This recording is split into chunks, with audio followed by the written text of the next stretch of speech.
Today we're going back to 18th century, to a city that faced the unthinkable and somehow survived.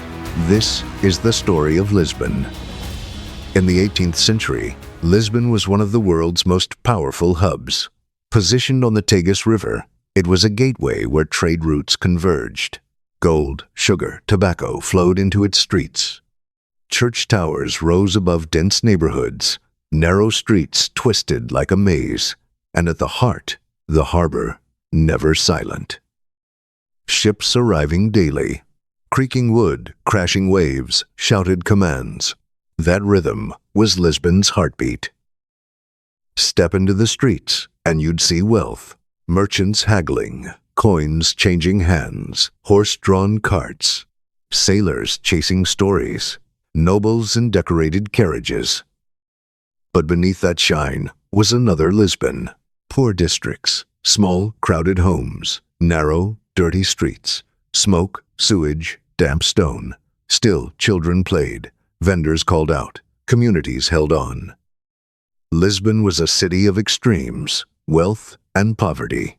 At its center, King John V, powered by Brazilian gold, and faith everywhere, massive churches, gold interiors, bells marking time. But beneath all that, the earth had other plans. The 1st of November, 1755, All Saints' Day. The sun rose, churches filled, bells echoed, then a subtle vibration, a low rumble, glass trembled, people paused.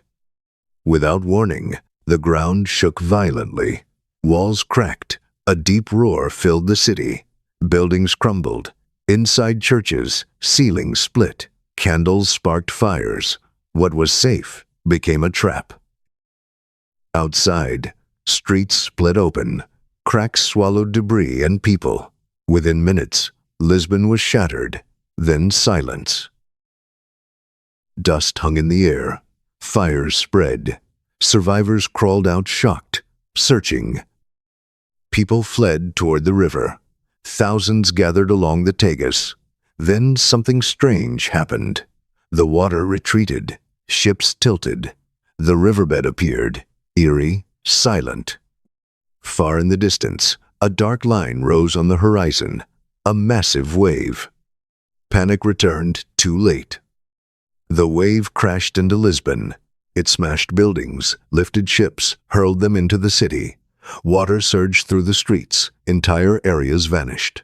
The noise, water crashing, structures breaking, people screaming.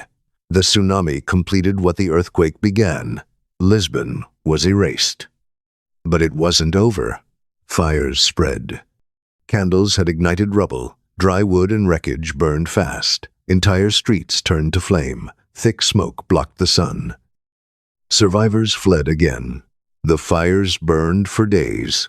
Tens of thousands were dead. Most of the city was gone. It felt like the end.